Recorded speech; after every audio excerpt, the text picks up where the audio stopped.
الحمد لله نحمده ونستعينه ونستغفره ونؤمن به ونتوكل عليه ونعوذ بالله من شرور أنفسنا ومن سيئات أعمالنا من يهده الله فلا مضل له ومن يضلله فلا هادي له ونشهد أن لا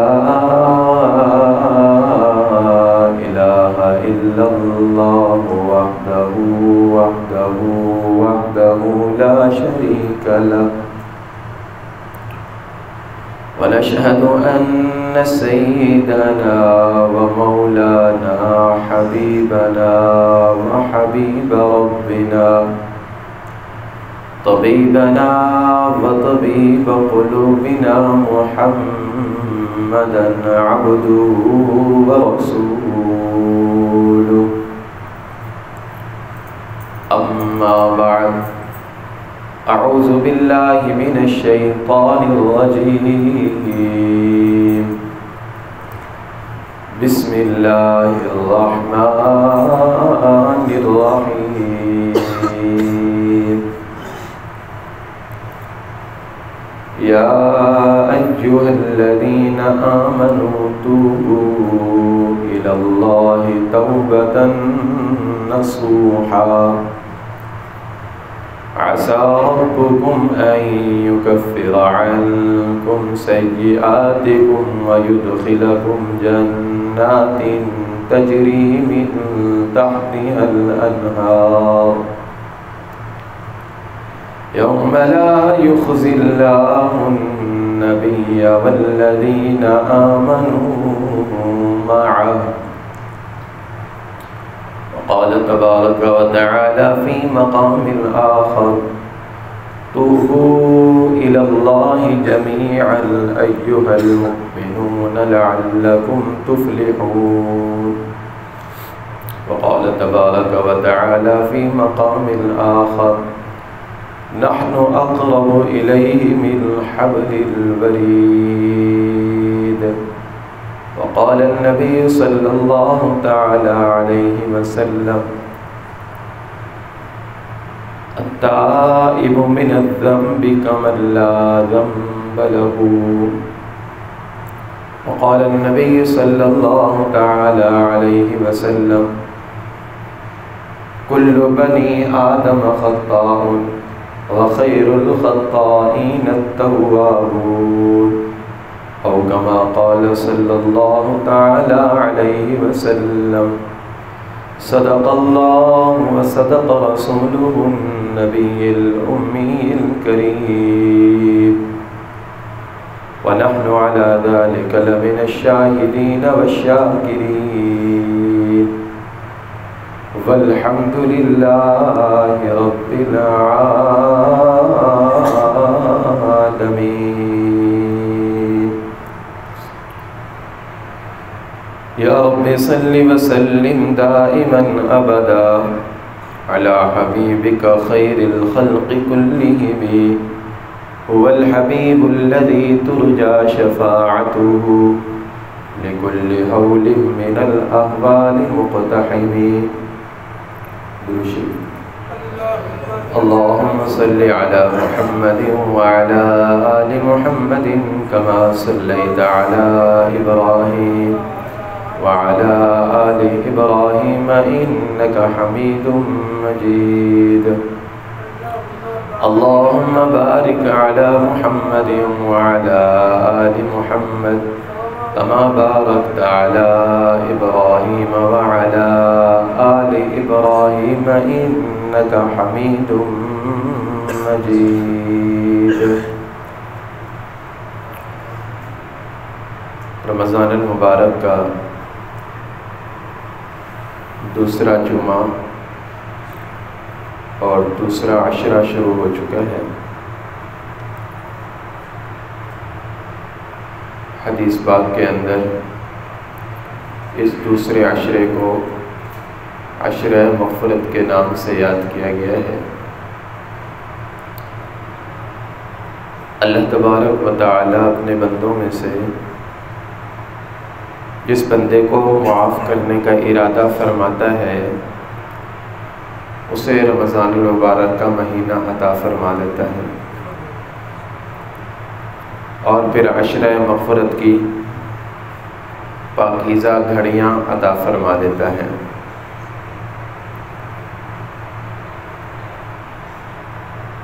حدیث پاک کے مطابق روزانہ افطار کے وقت اللہ تبارک و تعالی 10 لاکھ ایسے آدمیوں کی بخشش فرماتا ہے جن کے اوپر جہنم واجب ہو چکی ہوتی ہے۔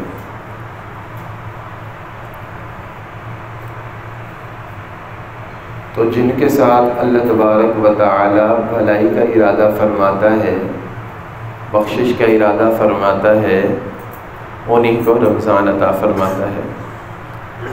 سیدنا علی المرتضیٰ رضی اللہ تعالیٰ عنہ فرماتے ہیں کہ اگر اللہ تبارک و تعالی بندوں کو جہنم میں بھیجنے کا ارادہ فرماتے تو اللہ تبارک و تعالی اس امت کو رمضان المبارک کا مہینہ عطا نہ فرماتے، کہ جس مہینے کے شروع ہوتے ہی اللہ کے محبوب نے فرمایا کہ جنت کے دروازے کھول دیے جاتے ہیں، جہنم کے دروازے بند کر دیے جاتے ہیں، اور شیاطین کو قید کر دیا جاتا ہے جو انسانوں کو نیکی سے ہٹا کر برائی کے اوپر لگانے کا ارادہ رکھتے ہیں، ان کو اللہ تبارک و تعالی اس مہینے میں قید فرما دیتا ہے۔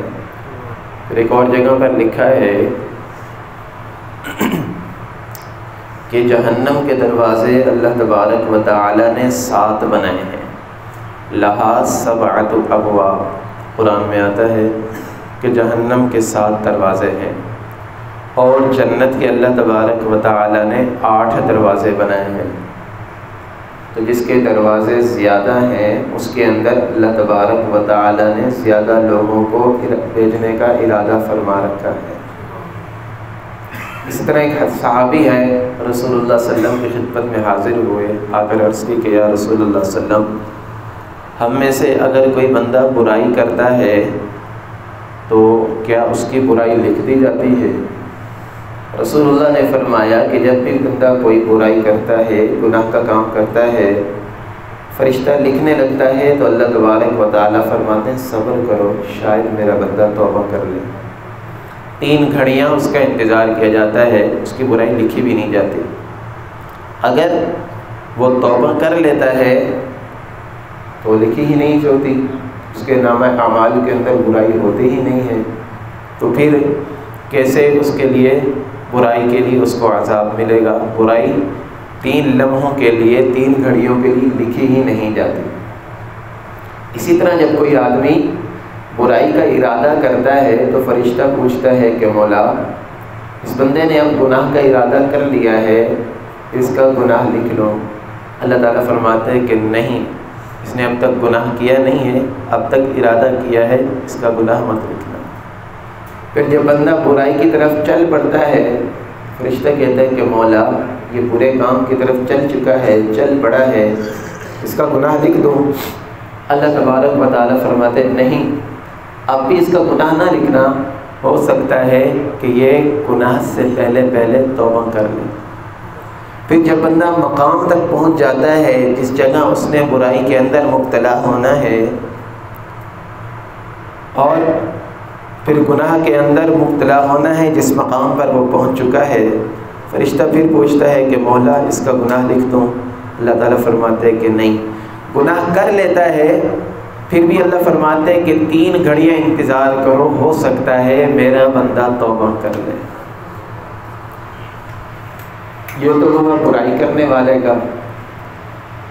اب دوسری طرف چلتے ہیں کہ جو بندہ نیکی کا ارادہ کرے، جو بندہ نیکی کا ارادہ کرے، اللہ تعالیٰ فرشتے سے فرماتے ہیں اس کی نیکی لکھ دے۔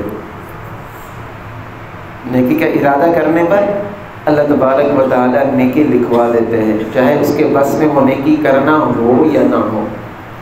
اس لیے نیکی کے ارادے تو کرتے رہنا چاہیے، عزم ہو، دل کے اندر نیت ہو کہ اللہ میں حج پر جاؤں گا، اب پیسے بھی نہیں ہیں اور اسباب بھی نہیں ہیں، لیکن دل کے اندر تڑپ ہے کہ مولا تو قادر ہے بھیجنے پر۔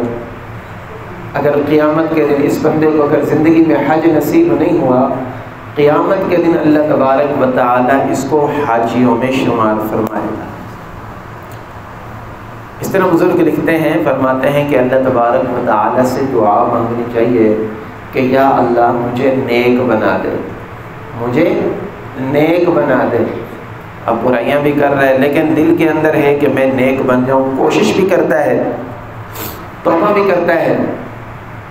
حدیث پاک کے اندر آتا ہے کہ ایک آدمی صحابی رسول اللہ صلی اللہ علیہ وسلم کی خدمت میں حاضر ہوا اور آ کر عرض کی کہ یا رسول اللہ صلی اللہ علیہ وسلم، اگر کوئی آدمی گناہ کرتا ہے پھر توبہ کر لیتا ہے، پھر گناہ کرتا ہے پھر توبہ کر لیتا ہے، پھر گناہ کرتا ہے پھر توبہ کر لیتا ہے، تو اس کے بار بار توبہ توڑنے سے اللہ ناراض تو نہیں ہوتے؟ رسول اللہ نے فرمایا نہیں، بلکہ اللہ تبارک و تعالیٰ فرماتے ہیں، حدیث قدسی ہے کہ میرا بندہ تو مجھے چھوڑ کر میرے نافرمانوں میں سے ہو گیا، تو مجھے چھوڑ کر یہودی بن گیا، تو مجھے چھوڑ کر عیسائی بن گیا، تو مجھے چھوڑ کر آگ کی پرستش کرنے والا بن گیا۔ میرا بندہ میں تیری انتظار میں تھا کہ تو کب آئے گا، میری طرف رجوع کرے گا، توبہ کرے گا، میں تجھے اپنا محبوب بنا دوں گا۔ تو انسان کو توبہ کرنے کے اندر دیر نہیں کرنی چاہیے۔ یہ شیطان جو ہے نا، شیطان یہ ہمارے سامنے برے اعمال کو پہلے خوبصورت بناتا ہے، مزین کرتا ہے، خوبصورت کرتا ہے کہ فلاں گناہ کے اندر تم مبتلا ہو جاؤ، یہ گناہ تمہیں اچھا لگے گا۔ اور اللہ تعالیٰ نے مسلمان کا مزاج بنایا ہے، یہ ایمان جو ہمارے دل کے اندر ہے نا، یہ اللہ تبارک و تعالیٰ نے ایک ایسی چیز ہمارے اندر رکھی ہے کہ جتنا بھی گناہ گار مسلمان ہوگا، جب بھی وہ گناہ کرتا ہے اس کو اندر سے ایمان کا الارم تھوڑا سا بتاتا ہے کہ یار تو غلط کر رہا ہے۔ ایمان اس کے اندر ہوتا ہے، اس کو وائبریٹ کرتا ہے کہ یار یہ تو نے کیا کر دیا، جتنا بھی گناہ گار ہو۔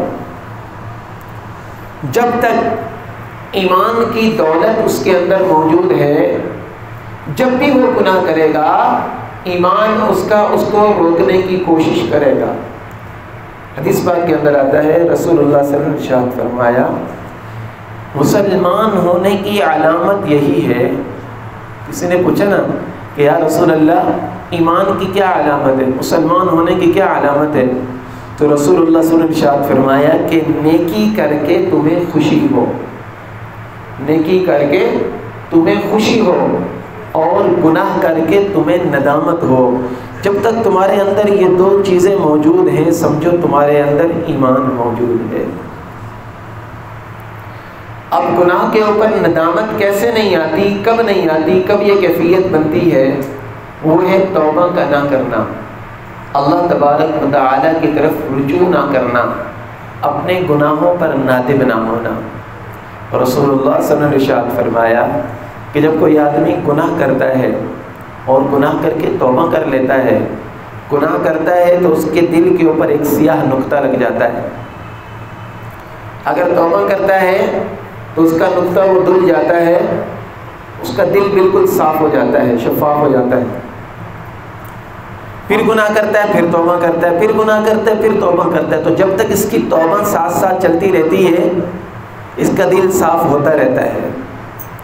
لیکن اگر کوئی بندہ گناہ کرتا ہے، گناہ کرنے کے بعد توبہ نہیں کرتا، ایک گناہ کیا توبہ نہیں کی، دل کے اوپر سیاہ نقطہ لگ گیا، دوسرا گناہ کیا توبہ نہیں کی، دوسرا نقطہ لگ گیا، پھر گناہ کرتا رہا توبہ کی طرف نہیں آیا، ایک وقت ایسا آتا ہے کہ اس آدمی کا دل بالکل سیاہ ہو جاتا ہے۔ جب اس کا دل گناہوں کی وجہ سے سیاہ ہو جاتا ہے تو پھر اس کو نیکی اور برائی کے درمیان فرق نہیں رہتا۔ پھر گناہ کر کے نا اس کو ندامت نہیں ہوتی، اس کے اندر سے وہ سسٹم ختم ہو جاتا ہے گناہ کا بتانے والا اس کو، اس وقت جو ہے نا، اس وقت وہ بندہ اس وقت اللہ تبارک و تعالیٰ کے غضب کا شکار ہو جاتا ہے۔ لیکن جو توبہ کرتا رہتا ہے، گناہ کا ہو جانا برا نہیں ہے، گناہ کا ہو جانا برا نہیں ہے۔ اللہ کے نبی نے فرمایا تم میں سے ہر ایک گناہ گار ہے، ہر ایک بندے سے گناہ ہو سکتا ہے، لیکن گناہ کرنے کے بعد اس کے اوپر ڈٹ جانا، اس گناہ کی زندگی کو اپنا مشن بنا لینا، یہ غلط ہے۔ کلکم خطاء وخیر الخطائین التوابون، بہترین گناہ گار وہ ہے جو توبہ کرنے والے ہیں، بہترین گناہ گار وہ ہے جو توبہ کرنے والے ہیں۔ اللہ تبارک و تعالیٰ کی مرضی ہوتی ہے، انسان کی زندگی کے اندر اچانک کبھی کوئی لمحہ ایسا آ جاتا ہے جب وہ توبہ کرنے کا ارادہ کر لیتا ہے، اور یہ ایک لمحہ نہ اللہ تبارک و تعالیٰ سے مانگے کہ کب میری زندگی کے اندر وہ لمحہ آئے گا کہ میں اللہ تبارک و تعالیٰ کے حضور توبہ کروں گا۔ رسول اللہ صلی اللہ علیہ وسلم نے ارشاد فرمایا، بنی اسرائیل کے اندر ایک نوجوان رہتا تھا، بڑا ہی نیک اور پارسا تھا، بڑا عبادت گزار تھا، 20 سال تک وہ عبادت گزاری کے اندر مشغول رہا، اس کے علاقے کے اندر، محلے کے اندر اس کی بڑی تعریف ہوتی تھی، یار نوجوان ہے اور ماشاءاللہ بڑا نیک بچہ ہے۔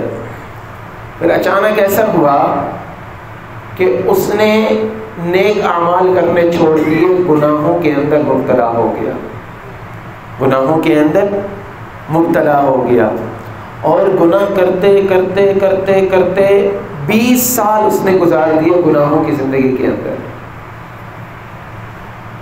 اب وہ روزانہ برتا سورتا تھا، اب 20 سال گناہ کی زندگی کے اندر گزارنے کے بعد ایک دن وہ شیشے کے سامنے کھڑا ہوا کنگھی دے رہا تھا۔ کنگھی دیتے دیتے اس نے دیکھا کہ اس کی داڑھی کے اندر سفید بال آ گیا، اس کی داڑھی کے اندر سفید بال آ گیا ہے۔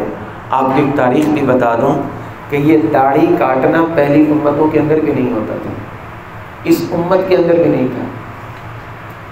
500-600 سال ہو گئے یہ داڑھی کاٹنے کا رواج شروع ہوا ہے، ورنہ داڑھی تو مرد کا حسن ہوتا ہے، اور داڑھی رکھنے کی وجہ سے اللہ تعالیٰ جلد توبہ کی توفیق عطا فرما دیتا ہے۔ تو اس کے دل کے اندر آیا کہ یہ میں نے کیا کر دیا، میں کتنا اللہ تبارک و تعالیٰ کے قریب تھا، پھر میں گناہوں کے اندر آ گیا، اب گناہ کرتے کرتے میری داڑھی کے اندر سفید بال آ گیا ہے، داڑھی کے اندر سفید بال آ گیا ہے۔ اب وہ شخص کہ جس کی پوری داڑھی ہی سفید ہو گئی وہ گناہ کرتے کرتے، وہ اللہ تبارک و تعالیٰ کے حضور اگر توبہ کرے گا تو اللہ تعالیٰ اس کا کیسا استقبال کرے گا۔ میری عزیزوں، رمضان المبارک کا مہینہ یہ عشرہ مغفرت کا مہینہ ہے، اور یہ مغفرت کا عشرہ ہے۔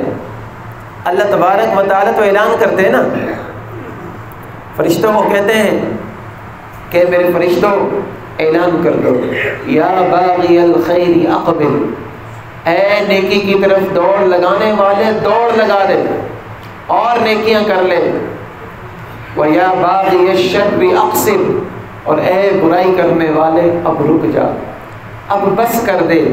اس مہینے کے اندر، ان دنوں کے اندر برائی نہ کر۔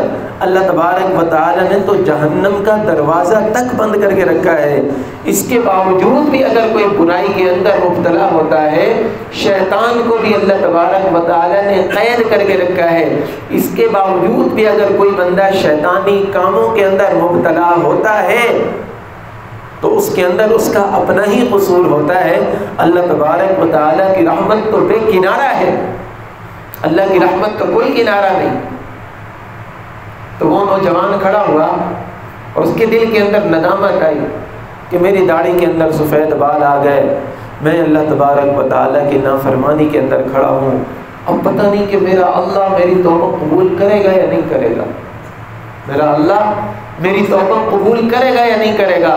اس نے اللہ تبارک و تعالیٰ سے دعا مانگی کہ مولا اگر میں ابھی توبہ کرنا چاہوں میں نے 20 سال بغاوت کے اندر گزار دیے ہیں، اگر میں ابھی توبہ کرنا چاہوں تو میرے مولا کیا تو میری توبہ کو قبول کر لے گا؟ حدیث پاک کے اندر آتا ہے اللہ تبارک و تعالی نے اس کے دل کے اندر یہ بات ڈالی کہ میرے بندے تو نے 20 سال تک میرے ساتھ دوستی رکھی، پھر تو پھر گیا میری دوستی سے، پھر تو میری بغاوت پر اتر آیا، پھر تو گناہ کے کاموں کے اندر مشغول ہو گیا، لیکن میرا بندہ میں تو تیرا انتظار کر رہا تھا، میں نے تیرے ساتھ اپنی دوستی ختم نہیں کی تھی، میں نے تیرے ساتھ اپنی دوستی ختم نہیں کی تھی، مجھے انتظار تھا کہ جس لمحے تو میرے پاس توبہ کر کے آتا ہے اور دوبارہ میری دوستی کا لبادہ پہنتا ہے، اللہ تبارک و تعالی نے اس شخص کے سارے گناہوں کو معاف کر دیا۔ یہ تو بنی اسرائیل کے لوگ ہیں، امت محمدیہ رسول اللہ صلی اللہ علیہ وسلم کی امت کے اندر پیدا ہو جانا یہ بھی اللہ تبارک و تعالی کا بڑا احسان ہے۔ اور اللہ فرماتے ہیں ان اللہ یغفر الذنوب جمیعا، میرا بندہ تو میرے پاس معافی مانگنے کے لیے تو آ جا، میں تیرے سارے گناہوں کو معاف کر دوں گا۔ اور توبہ کس کو کہا جاتا ہے؟ جس کے اندر ندامت ہو، جس کے اندر ندامت ہو، ماضی کے اوپر شرمندگی ہو کہ میں نے کیسی زندگی گزار دی۔ رسول اللہ صلی اللہ علیہ وسلم کے ایک صحابی غالباً حضرت ثوبان رضی اللہ تعالیٰ عنہ مسلمان ہوئے ہیں، نئے نئے مسلمان ہوئے، ایک صحابی کے گھر پہ گئے اس کو بلانے کے لیے، دروازہ کھڑکایا تو ان کی اہلیہ باہر نکلی تو ان کی نگاہ اس خاتون کے اوپر پڑ گئی، صحابی کی نگاہ اس خاتون کے اوپر پڑ گئی۔ اب یہ وہاں سے رسول اللہ کی خدمت میں حاضر نہیں ہوئے، جنگل میں چلے گئے کہ میں اب یہ نگاہیں حضور علیہ السلام سے چار کیسے کروں گا کہ جن نگاہوں نے ایک غیر محرم عورت کو دیکھ لیا ہے، اب میں اللہ تبارک و تعالیٰ کو کیا جواب دوں گا؟ جنگل کے اندر گئے، اللہ کے نبی نے پتہ کروایا ثوبان کہاں ہے؟ یا رسول اللہ کہیں نظر نہیں آ رہے۔ فرمایا تلاش کرو۔ اب ایک غار کے اندر رو رہے ہیں، گڑ گڑا رہے ہیں کہ یا اللہ اب میں تیرا سامنا کیسے کروں گا، تیرے محبوب کا سامنا کیسے کروں گا، ان آنکھوں سے میں محبوب کا دیدار کیسے کروں گا جن آنکھوں نے ایک غیر محرم عورت کے اوپر نگاہ پڑ گئی ہے، چاہے غلطی کی وجہ سے پڑ گئی ہے لیکن میری نگاہ اس عورت کے اوپر کیوں پڑی ہے؟ رو رہے ہیں، گڑ گڑا رہے ہیں۔ کئی دن گزر گئے، صحابہ کرام تلاش کرتے کرتے کرتے حضرت ثوبان تک پہنچے ہیں۔ حضرت ثوبان نے ان کو دیکھا، کہنے لگے ہو سکتا ہے کہ میری گرفتاری آ گئی ہو، میری بات پہنچ گئی ہو، میں اللہ کے نبی کی زیارت کیسے کروں گا؟ رسول اللہ صلی اللہ علیہ وسلم کے پاس جب ان کو لے کر آیا گیا، کتابوں کے اندر لکھا ہے کہ انہوں نے عرض کی کہ یا رسول اللہ میں آپ کو نہیں دیکھ سکتا۔ اللہ کے نبی کی مجلس کے اندر پہنچتے وہ صحابی وہیں پر انتقال کر گئے۔ آج ہم کیسی زندگی گزارتے ہیں؟ میں نے آپ نے کبھی سوچا؟ ہم کہتے ہیں نا ہم نے اللہ کے نبی کی زیارت کرنی ہے، ہم نے اپنی آنکھوں کو کہاں کہاں استعمال کیا ہے؟ قل للمؤمنین یغضوا من ابصارہم ویحفظوا فروجہم، اے ایمان والو اپنی نگاہوں کو جھکا لو، اپنی نگاہوں کو پاکیزہ رکھو گے تو ان نگاہوں سے اللہ کے محبوب کا دیدار ہوگا۔ جب بھی کبھی کسی بری جگہ پر نگاہ ڈالو، جب بھی کبھی کسی بری چیز کو دیکھنے کی تمہارا نفس خواہش کرے تو اپنے نفس کو سمجھا دیے کرو یہ آنکھیں تو دیدار مصطفیٰ کے لیے اللہ نے بنائی ہیں، یہ آنکھیں رسول اللہ صلی اللہ علیہ وسلم کی زیارت کے لیے بنائی ہیں، میں اپنی ان آنکھوں کو کہاں کہاں استعمال کر رہا ہوں۔ ہم بھی دیکھیں کہ ہم اپنی زندگی کے اندر کون سے اعمال کر رہے ہیں، کیسے کیسے گناہ کر رہے ہیں، اور گناہ کر کے اس کے اوپر ندامت نہیں ہوتی، پریشانی نہیں ہے۔ اللہ کی رحمت تو بہت بڑی ہے۔ صحابہ کرام رضوان اللہ علیہم اجمعین کو تو اللہ نے سرٹیفکیٹ دیا ہوا تھا، رضی اللہ عنہ ورضوا عنہ، اللہ ان سے راضی ہو گیا، وہ اللہ سے راضی ہو گئے۔ وَكُلًّا وَعَدَ اللَّهُ الْحُسْنَى، ان میں سے اللہ نے ہر ایک کے ساتھ جنت کا وعدہ فرما دیا تھا۔ اس کے باوجود وہ اتنے پریشان ہو جایا کرتے تھے کہ یہ ہم سے کیا ہو گیا۔ میرے بھائیوں، یہ شیطان جو ہے نا، شیطان، ان الشیطان للانسان عدو مبین، شیطان انسان کا کھلا دشمن ہے۔ وہ پہلے تو مجھے آپ کو گناہ کے اندر مبتلا کرتا ہے۔ اللہ تبارک و تعالیٰ کو اس نے کہا تھا نا، فَبِعِزَّتِكَ، مجھے تیری عزت کی قسم، لَأُغْوِيَنَّهُمْ أَجْمَعِينَ، میں ان سارے لوگوں کو گمراہ کروں گا۔ پھر آگے اللہ تبارک و تعالیٰ نے فرمایا، مجھے میری عزت کی قسم، میرے جلال کی قسم، اللہ نے 2 قسمیں اٹھائی، میری عزت کی قسم، میری جلال کی قسم، میرا بندہ جب بھی میرے پاس توبہ کے لیے آئے گا، اس کے گناہ زمین سے لے کر آسمان تک بھی اگر ہوں گے، وہ توبہ کر لے گا تو میں اس کے سارے گناہوں کو معاف کر دوں گا۔ یا عبادی الذین اسرفوا علی انفسہم لا تقنطوا من رحمت اللہ، اے میرے وہ بندے جنہوں نے اپنی جانوں کے اوپر زیادتی کی ہے، اللہ تبارک و تعالیٰ کی رحمت سے مایوس نہ ہو۔ ان اللہ یغفر الذنوب جمیعا، اللہ تبارک و تعالیٰ تو سارے گناہوں کو معاف کرنے والا ہے۔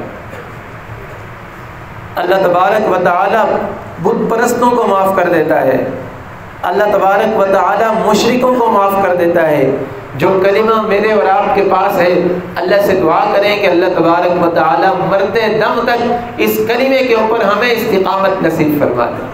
اس لیے علماء کرام فرماتے ہیں، اللہ سے دعا مانگی کرو، ربنا لا تزغ قلوبنا بعد اذ ہدیتنا، اے ہمارے پروردگار ہمارے دلوں کو ہدایت یافتہ ہونے کے بعد ٹیڑھا نہ کرنا۔ نیکی کر کے اترانا نہیں چاہیے، اللہ تبارک و تعالیٰ سے توفیق مانگنی چاہیے کہ اللہ تبارک و تعالیٰ مزید نیکی کی توفیق عطا فرما دے۔ تو قرآن میں اللہ نے فرمایا، یا ایھا الذین آمنوا، اے ایمان والو، توبوا الی اللہ توبۃ نصوحا، اللہ تبارک و تعالیٰ کی طرف سچی اور پکی توبہ کرو۔ یہودیوں کو اللہ تبارک و تعالیٰ نے ان کی کتاب میں 1 مرتبہ ان کا نام لے کر مخاطب کیا تھا، 1 مرتبہ، اور یہ اللہ تبارک و تعالیٰ کا خطاب ان کو جب آیا تو ان کو اس کے اوپر اتنا فخر ہوا، اتنا غرور ہوا، اتنے اترائے، وہ کہنے لگے نحن ابناء اللہ واحباؤہ، ہم تو معاذ اللہ اللہ کے بیٹے ہیں، اللہ تو ہمارے ساتھ محبت کرتا ہے۔ اللہ نے ہمارا نام لے کر ہمیں ہماری کتاب کے اندر مخاطب کیا ہے، اور پھر کہتے تھے لن تمسنا النار الا ایاما معدودا، جب اللہ نے ہمارا نام لیا ہے تو اللہ ہمیں جہنم کے اندر نہیں ڈالے گا، اگر ڈالے گا تو چند دنوں کے لیے ڈال دے گا۔ ان کا فخر غرور کیوں تھا کہ اللہ نے ان کا نام باقاعدہ ان کو مخاطب کیا تھا ان کی کتاب کے اندر۔ لیکن آپ کو پتہ ہے مجھے اور آپ کو اللہ تبارک و تعالیٰ نے قرآن میں کتنی مرتبہ مخاطب کر کے فرمایا ہے؟ 80 مرتبہ، 80 ٹائم، 80 مرتبہ قرآن کے اندر آتا ہے یا ایھا الذین آمنوا، یا ایھا الذین آمنوا، یا ایھا الذین آمنوا، 80 مرتبہ اللہ تبارک و تعالیٰ نے امت محمدیہ کو مخاطب کیا ہے۔ سیدنا حضرت عبداللہ ابن عباس رضی اللہ تعالی عنہما تفسیر کے بہت بڑے امام گزرے ہیں، حضور علیہ السلام کے سگے چچا زاد بھائی تھے، تو وہ اپنے شاگردوں کو جب پڑھایا کرتے تھے، پہلے بھی میں آپ کو یہ بات کئی مرتبہ بتا چکا ہوں، تو اپنے شاگردوں کو کہتے ہیں کہ قرآن پاک کے اندر جب یہ لفظ ہے نا یا ایھا الذین آمنوا، کہ ایمان والو، تم میں سے ہر ایک بندہ اپنے کان لگا کر غور سے سنے اور یہ سمجھے کہ اللہ تبارک و تعالیٰ باقاعدہ میرا نام لے کر مجھے مخاطب کر کے بلا رہا ہے۔ تو کتنی خوش نصیبی ہوگی ہماری کہ اللہ مجھے اور آپ کو پکارے۔ تو جس نے لا الہ الا اللہ پڑھ لیا ہے وہ ایمان والا ہے۔ اللہ تعالیٰ نے یہاں پر ایمان والوں کو پکارا، یا ایھا الذین آمنوا، اے ایمان والو۔ جی پروردگار عالم کیا حکم ہے؟ فرمایا توبوا الی اللہ، تم سارے کے سارے اللہ تبارک و تعالیٰ کی طرف توبہ کر لو۔ نافرمانی کی زندگی کو چھوڑ دو، فرمان برداری والی زندگی کو اپنا لو تم لوگ۔ کیا ہوگا؟ اللہ تبارک و تعالی فرماتے ہیں عسیٰ ربکم ان یکفر عنکم سیئاتکم، اللہ تبارک و تعالی تمہارے سارے گناہوں کو معاف کر دے گا، اور کیا ہوگا؟ وَيُدْخِلَكُمْ جَنَّاتٍ تَجْرِي مِن تَحْتِهَا الْأَنْهَارُ، تمہیں اللہ تبارک و تعالی ہمیشہ کے لیے ایسے باغات کے اندر داخل کرے گا جن کے اندر نہریں بہتی ہیں۔ اور ایک جگہ پر اللہ تبارک و تعالی فرماتے ہیں فَأُولَئِكَ يُبَدِّلُ اللَّهُ سَيِّئَاتِهِمْ حَسَنَاتٍ، جو لوگ توبہ کرتے ہیں، نیک اعمال کرتے ہیں، اللہ تبارک و تعالی ایک تو ان کے گناہوں کو معاف فرماتا ہے، دوسرے نمبر پر ان کی جو گناہ ہوتے ہیں ان کو نیکیوں کے اندر تبدیل فرما دیتا ہے۔ اس زمین کے جس خطے کے اوپر نیکی کی جاتی ہے وہ قیامت کے دن گواہی دے گا وہ خطہ کہ اس نے میرے اوپر نیکی کی تھی۔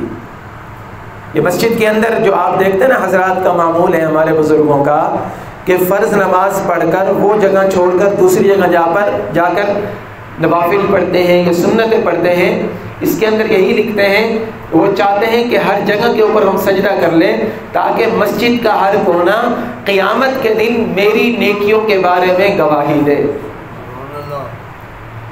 اسی طرح زمین کے جس خطے کے اوپر گناہ کیا جائے گا قیامت کے دن وہ خطہ آدمی کے گناہ کے بارے میں گواہی دے گا۔ زمین بولے گی جہاں جہاں پر وہ گناہ کرنے کیا ہوگا، زمین کا وہ ٹکڑا بتائے گا اللہ تبارک و تعالیٰ کو کہ مولا اس نے میرے اوپر آ کر فلاں جگہ پر فلاں گناہ کیا تھا۔ لیکن اگر کوئی بندہ توبہ کر لیتا ہے، کوئی بندہ توبہ کر لیتا ہے، حدیث پاک کے اندر آتا ہے کہ اللہ تبارک و تعالی توبہ کرنے والے آدمی کو قیامت کے دن رسوا نہیں کریں گے۔ قیامت کے دن تائب کو رسوائی نہیں ملے گی۔ یہ تو دنیا کا قانون ہے نا، دنیا کے اندر یہ ہوتا ہے کہ ایک بندے نے اگر جرم کر لیا، FIR اس کے خلاف کاٹی گئی، کورٹ کچہری کے اندر وہ چلا گیا، تو علاقے کے اندر جو بھی جرم ہوتا ہے پہلے پولیس اس کے پاس آتی ہے کہ تو اس کے اندر انوالو ہوگا، ضرور اس کے اندر تیرا ہاتھ ہوگا، اور اس کا نام باقاعدہ لکھا جاتا ہے، کہتے ہیں کہ بھائی خیال کرنا اس بندے سے جرم ہوا ہے۔ لیکن اللہ تبارک و تعالیٰ کے دربار کا یہ دستور نہیں ہے۔ اللہ تبارک و تعالیٰ حدیث پاک کے اندر آتا ہے کہ جب بندہ گناہ سے توبہ کرتا ہے تو گناہوں کی جو کاپی ہوتی ہے نا وہ ساری کی ساری اللہ تبارک و تعالیٰ مٹوا دیتے ہیں، اور فرشتے جنہوں نے لکھا ہوتا ہے اللہ تبارک و تعالیٰ ان کو بھی بھلا دیتے ہیں، اور زمین کے جس ٹکڑے پر اس نے گناہ کیا ہوتا ہے اللہ تبارک و تعالیٰ اس ٹکڑے کو بھی بھلوا دیتے ہیں۔ قیامت کے دن پھر اس کی نیکیوں کی گواہیاں تو ملیں گی، اس کی برائیوں کی گواہیاں نہیں، کہیں پر نہیں ملیں گی۔ تو میرے عزیزوں، رمضان المبارک کا مہینہ ہے، عشرہ مغفرت ہے، اللہ تبارک و تعالیٰ کی رحمت برس رہی ہے، اپنے گناہوں کو بخشوا لے۔ اللہ تعالیٰ کی طرف سے اعلان ہو رہا ہے کوئی معافی مانگنے والا کہ میں اس کو معاف کر دوں، ہے کوئی معافی مانگنے والا میں اس کے گناہوں کو معاف کر دوں، یہ اللہ تبارک و تعالیٰ کی طرف سے اعلان ہو رہا ہے۔ خوش نصیب ہوگا وہ بندہ جو اس مہینے کے اندر اپنے گناہوں کو بخشوا لے گا، وہ بہت خوش نصیب ہوگا۔ تو نیک اعمال بتائے جاتے ہیں، اس لیے بتائے جاتے ہیں تاکہ ہم اس رمضان المبارک کو قیمتی بنا لیں۔ یاد رکھیں جو وقت گزر گیا وہ دوبارہ نہیں آنا ہے، اور جو بعد میں آنے والے ہمیں یقین نہیں ہے کہ ہم اس وقت کے اندر ہوں گے یا نہیں ہوں گے۔ میرا اور آپ کا وقت کون سا ہے جس وقت ہم موجود ہیں؟ یہ حال، نہ ماضی ہمارے ہاتھ میں نہ مستقبل ہمارے ہاتھ میں۔ حال کے اندر جو اعمال ہم کر رہے ہیں، موجودہ وقت کے اندر جو اعمال ہم کر رہے ہیں، اس سے ہم اندازہ لگا سکتے ہیں کہ ہمارے اسٹیپ، ہمارے قدم جنت کی طرف جا رہے ہیں یا جہنم کی طرف جا رہے ہیں۔ اس لیے جب تک سانس ہے تب تک چانس ہے، اور سانس کب تک ہے ہمیں یہ پتہ نہیں ہے، لیکن یہ جو لمحات چل رہے ہیں، ان لمحات کے اندر اگر ہم نے اللہ کے حضور سچی توبہ کر لی، اللہ تبارک و تعالیٰ سارے گناہوں کو معاف کر دے گا انشاءاللہ۔ تو کریں گے نا سچی توبہ انشاءاللہ؟ 2 وظیفے آپ حضرات کو بتا دیتا ہوں، بالکل آسان۔ حدیث پاک کے اندر آتا ہے کہ جو بندہ 100 مرتبہ سبحان اللہ و بحمدہ سبحان اللہ العظیم، بالکل آسان ہے نا؟ بخاری شریف کی آخری روایت ہے، اللہ کے محبوب ترین کلمے ہیں۔ حدیث پاک کے اندر آتا ہے کہ جو بندہ 100 مرتبہ ان کو پڑھ لیتا ہے، اس کے گناہ چاہے سمندر کی جھاگ کے برابر ہوں، اللہ تعالیٰ اس کے گناہوں کو معاف کر دیتا ہے۔ سبحان اللہ و بحمدہ سبحان اللہ العظیم، جو بندہ یہ 100 مرتبہ پڑھ لے گا، اللہ تبارک و تعالیٰ اس کے اتنے گناہوں کو معاف کر دے گا۔ ایک اور وظیفہ حدیث پاک کے اندر آتا ہے کہ جمعۃ المبارک کے دن جو بندہ جمعے کی نماز کے بعد 100 مرتبہ یہ دعا پڑھ لیتا ہے، اللہ تبارک و تعالیٰ اس کے 1,00,000 گناہوں کو معاف کر دیتے ہیں، اور اس کے والدین کے 24,000 گناہوں کو معاف کر دیتے ہیں۔ سبحان اللہ العظیم و بحمدہ، یہ دوسری دعا ہے۔ سبحان اللہ العظیم و بحمدہ، جو بندہ جمعہ کے دن نماز پڑھنے کے بعد 100 مرتبہ یہ پڑھ لیتا ہے، اللہ تبارک و تعالیٰ اس کے 1,00,000 گناہ اور اس کے والدین کے 24,000 گناہ۔ یہ عام دنوں کی فضیلت ہے، رمضان المبارک میں کم سے کم 70 کے اوپر اس کو آپ ضرب دے دیں، یہ کم سے کم، ورنہ اللہ کی مرضی، اللہ تبارک و تعالیٰ جتنا چاہے جس کے لیے جتنا چاہے بڑھا دے۔ تو یہ 2 اعمال بھی کریں اور ہر وقت توبہ کرتے رہا کریں، استغفار کرتے رہا کریں۔ رسول اللہ صلی اللہ علیہ وسلم نے فرمایا کہ تم لوگ کثرت سے استغفار کی کرو، میں دن کے اندر 100 مرتبہ توبہ کرتا ہوں۔ اب اللہ کے نبی کو کیا ضرورت تھی؟ توبہ کا کیا معنی ہے کہ اپنے دل کے اندر ندامت ہونی چاہیے، جو گناہ ہو گئے ان کے اوپر توبہ کر لو، اور آئندہ نیک اعمال کرنے کا عزم کہ یا اللہ ماضی میں جو کچھ ہو چکا، اب آج کے بعد میں گناہ نہیں کروں گا، آج کے بعد گناہ نہیں کروں گا۔ اور آپ کو پتہ ہے کہ سب سے بڑا گناہ رمضان میں کیا ہے؟ رمضان المبارک میں سب سے بڑا گناہ نماز کا چھوڑنا، رمضان المبارک میں روزے کا چھوڑنا، یہ بہت بڑا گناہ ہے۔ اللہ تبارک و تعالیٰ نے فرض کیا، اللہ کے فرض کو چھوڑ رہے ہیں، جو معذور ہیں ان کے احکام اس کے علاوہ ہیں، لیکن جس کو اللہ نے طاقت دی ہے، چمکتی جوانی دی ہے، صحت دی ہے، باقی سب کچھ کر سکتا ہے، روزے نہیں رکھ رہا، نماز نہیں پڑھ رہا، تو اللہ تبارک و تعالیٰ کے حضور اس کی توبہ بھی قبول نہیں ہوگی۔ توبہ کے لیے شرط یہ ہے کہ اعمال صالحہ زندگی کے اندر لے کر آئیں۔ تو کوشش کریں کہ آج کے بعد انشاءاللہ 5 وقت نماز کا اہتمام کریں گے نا انشاءاللہ، 5 وقت نماز کا اہتمام اور روزے رکھنے ہیں رمضان المبارک کے۔ اللہ رب العزت سے دعا ہے جو معروضات پیش کی اللہ تعالی عمل کی توفیق عطا فرمائے، آمین۔ وآخر دعوانا ان الحمد للہ رب العالمین۔